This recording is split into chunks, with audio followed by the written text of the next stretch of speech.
right, so if you are new here, I just want to take this moment to say thank you for giving me an opportunity to earn your subscription.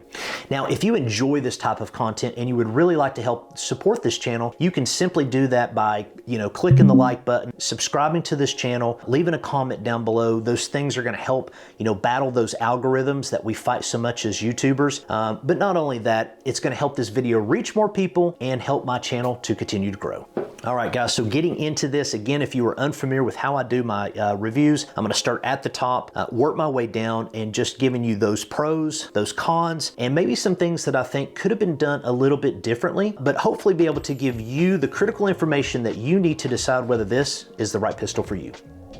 Now, directly straight from the top, we've got a nice set of high-vis sights, okay? So one of the things that I appreciate that Springfield done on this one for the HELLCAT Pro is they put a good quality set of steel iron sights on here, okay? With a really high-vis front sight with a tritium insert. Now, if you're new to firearms, essentially what this is gonna do, it's gonna give you the ability to see that front sight in really high, or bright settings on the outside. But with that tritium vial, it's gonna give you the ability to pick that front sight up in those low light type of situations, okay?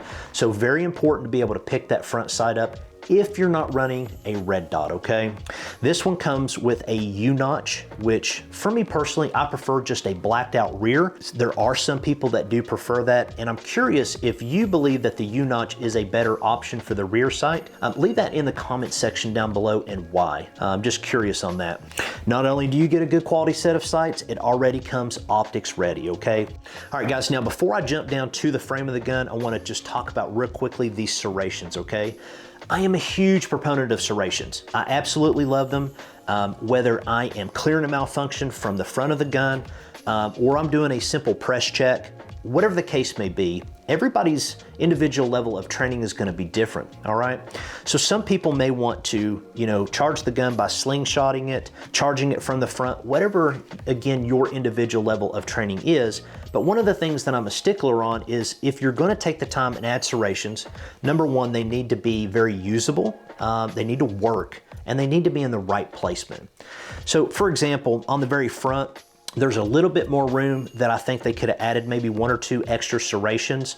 That is just going to accommodate a variety of different hand sizes, okay, if you're running the gun from the front. Secondly, they're barely there. And when I say barely, they are barely there. Now again, just my personal opinion, but I felt that Springfield could have went with a little bit of a more aggressive type of cut on the slide, giving the slide a lot more of a bite when you're actually using it. And that's just gonna translate to more confidence to the end user that's actually using those features, okay? So again, just some food for thought. All right, now dropping down to the frame of this gun, I've got to tell you that the first time I picked this gun up, I knew that I had to buy one to review here on the channel for you guys. This gun feels phenomenal in the hands to me, okay? When I first put it in my hand, right out of the box, the thing that I notice is how balanced the gun feels, okay? Again, just right out of the box, this thing feels phenomenal. You've got a decent sized beaver tail that's just going to allow you to get a lot higher on that pistol, obviously to control recoil. It's got a really nice texture to it, okay? A lot of companies are starting to do this now, and I'm very appreciative of that. One of my biggest gripes is that companies will go through the time and the process to create a stippled grip, and they'll only add it to like maybe the bottom of the gun. There's so much more surface area up here that your hands are making contact with that it just makes sense to actually put that stipple, enhancement on other areas of the frame. So I love the fact that Springfield actually took that time, added it higher on the frame, right? So as your hand is making contact, like your support hand is making contact with the upper part of that frame, as well as these index points. Now, you're probably not gonna be able to see it very well on camera, but these index points are actually dimpled. So there's not a whole lot of room, but there is enough that you can get the edge of that thumb into that to be able to apply a little downward pressure in regards to controlling recoil. So anyway, just kudos to Springfield for taking the time and the attention to detail to that. Now, before moving on from the frame, there is one thing that I want to mention, okay? So down here on the bottom of the frame, the way that it is designed with this bottom lip, one thing I really appreciate is a person with large size hands, when I go to insert a magazine, I want that magazine in there as fast as possible, okay? I also don't want to take enough time to, kind of insert, pull, all that stuff. I want to make sure that I get a positive connection with this gun the very first time. So by slamming that magazine floor plate home, with the way it's designed, I don't have to worry about it catching that meaty part of my hand and just taking a piece of my hand off with it, okay? So if you've ever done that, you'll know it's extremely painful. The flip side of that coin, as nice as this is, with the way that this magazine floor plate is designed in connection with the actual frame itself, it does not leave me any room or any kind of lip to be able to grab that magazine floor plate and strip it out if I need to clear a malfunction, and get that gun up running again. Now, obviously, there's going to be a ton of companies coming out with magazine extensions. They're going to come in all shapes and sizes. They'll come with different textures, and I'm sure there's going to be other ones that are going to give you more surface area to be able to clear a malfunction. But again, that was just something that I felt was worth mentioning. Now, secondary in regards to the frame, kudos to Springfield. They came out with a 2-slot Picatinny rail. Now, if you're new to firearms, there's essentially 2 different types. You've got Picatinny rail systems, and then you've got proprietary rail systems. Proprietary rail systems are only going to work with certain, lights and lasers from certain manufacturers, and that's it. The benefit to having something like this is that the rail space gives you the ability to use a variety of different weapon lights, lasers, weapon light laser combos if that's your thing. It's easy if you want to throw a Mantis X on here, for training to get better, in between your range sessions. So this is going to offer the end user a lot of flexibility in what you can add to customize this to your own preference. Last but not least, let's talk about this trigger. So this trigger is kind of like a combination between a flat and a curved trigger. You kind of get the best of both worlds, and I really appreciate that. Now, if you're new to firearms, what that's going to do is going to allow your finger to have better consistency placement on the trigger.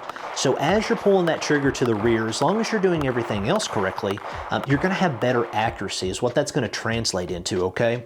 We've got a very short take up, something I'm very appreciative of, okay? This is a defensive pistol, that's what it's built for. This has a very defined, definitive wall. It's solid. So again, let's take a look at the pre-travel. It's very short, I'm already at that wall. It's got a really nice, solid, crisp break. And then of course the reset is just as short as the pre-travel, okay? So let's take a look at that again. Again, here's our pre-travel. Bam, I'm already to the wall, our break, and then our reset.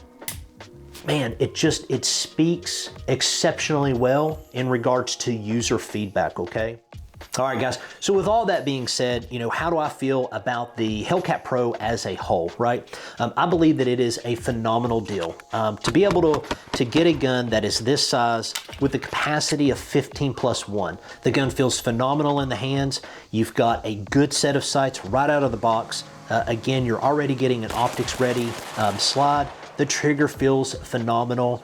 The pros on this package far outweigh any negatives that I can personally assign it.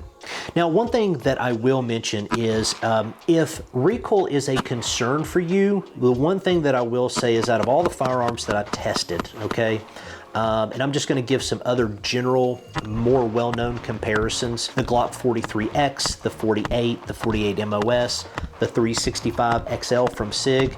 This one definitely has a higher felt recoil than those other ones that I previously mentioned. That is not only my opinion, but it seems to be pretty much the consensus across the board of all the other reviewers that I saw reviewing this pistol. That was one of the things that they all mentioned, that it was a bit snappy, okay? So again, if you've got some health issues, maybe an injury, maybe you're elderly, just some things to kind of keep in mind if that is a concern for you. But other than that, guys, Springfield, you've done a great job. All right, guys, so that's going to be a wrap here on today's video review of Springfield's HELLCAT Pro. I hope that you guys have enjoyed this content. Again, if you're new, I just want to say thank you again for taking your time to spend it here with me on the channel. To my subscribers, as always, from the bottom of my heart, thank you guys so much for your continued support. It really does mean the world to me. And until that next video, guys, take care, be safe.